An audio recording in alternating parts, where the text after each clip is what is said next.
It's polarizing when athletes get their way. Mm-hmm.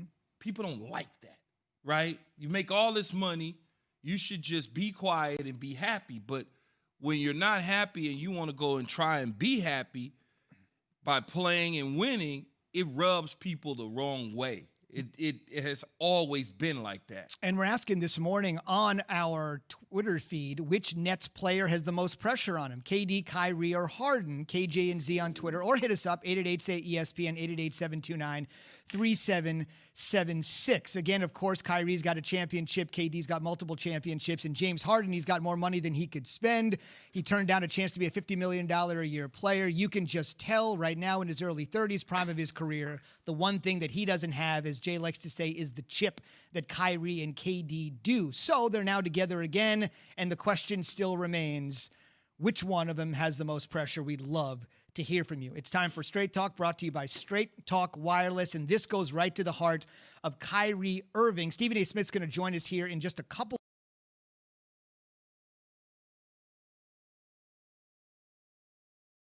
the wrong way. It has always been like that. And we're asking this morning,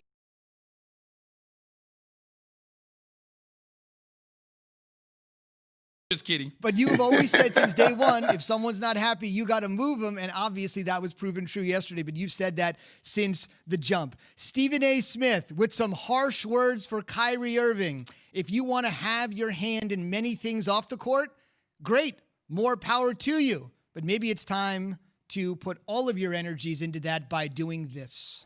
I think Kyrie Irving should retire. I think he should announce his retirement today. Clearly, you don't want to play basketball bad enough.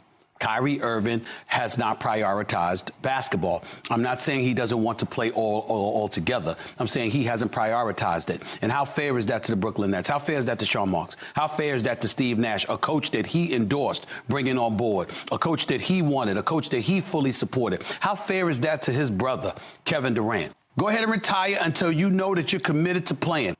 You know, tongue planted firmly in cheek. He loves when I say that. Oh, God. Kyrie couldn't go through a show without you saying that, Zubin. Jay, I was just about to say that. I was going to say, Zubin, can you go through a show? I was just about to say that. Plant it firmly. Sports anchors are always known for their cliches that I'm delivering here. Probably one too many. But just to that note, Kyrie did say we don't need a coach, so I'm not exactly sure Steve Nash is the coach. Again, Stephen A. is going to join us just after 8 a.m. Eastern, and in less than 1 hour, Woj is going to be here, who broke the story. All right, so Jay, what is the residual effect here for Kyrie? Kyrie should not retire. I love Stephen A., man. I love him. He should not retire. I do agree with Stephen A., though, that Kyrie has not decided to prioritize basketball, because I think Kyrie is prioritizing some issues that are happening within our country.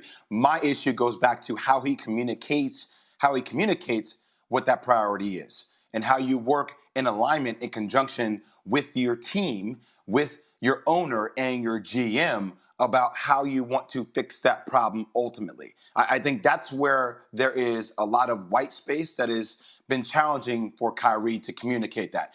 If there's anything that should grab Kyrie Irving's attention, it is this trade. This trio is better than the trio that I saw when Kevin Durant went to Golden State, and that's with Klay Thompson, and that's with Stephen Curry. Wow. It's better than the trio that I saw with LeBron James and D. Wade and Chris Bosh in Miami. People are going to ask questions about how do you make it work. Here's how you make it work. Kyrie Irving, move off the ball.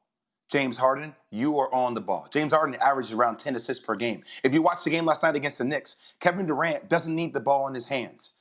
He's kind of like Klay Thompson, not defensively like Klay, but playing off the ball a little bit to a degree. You can use him as a center. You can use him as a small forward. He can be involved in PNRs, pick and rolls for people out there. And also, he can turn, face, score over anybody.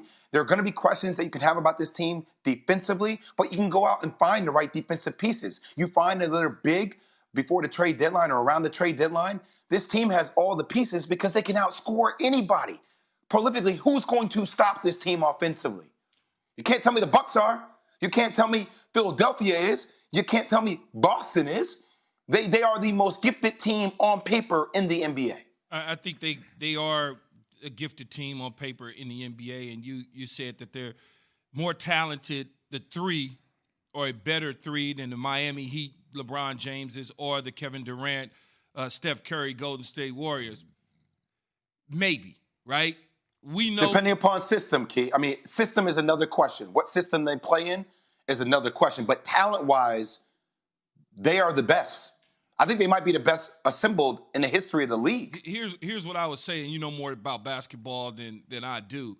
But what I would say is individually, we've seen them collectively. I mean, individually, we've seen them. Collectively as a group, we haven't seen them, right? We don't know if they, and we assume they're going to be able to mesh together because they played pickup ball together and they kind of, they're professionals, they're pros, they know what it is, they know their roles.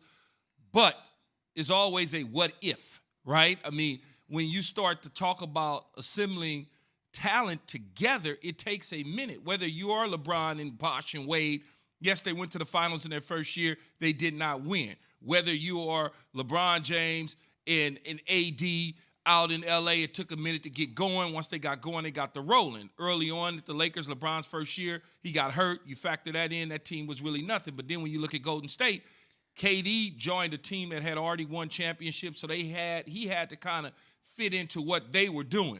Now you got James Harden coming over from Houston, and you don't, first of all, he's got to get into shape. So chicken wings and honey buns have got to be pushed to the side for a little bit. And once he gets into basketball shape, which I'm assuming is going to be at least a 6-week type situation before he starts to melt off some of the chunkiness that he has on his body. He needs to get his basketball, condition up. He knows it. I know it. You know it. I'm not saying anything disrespectful to him.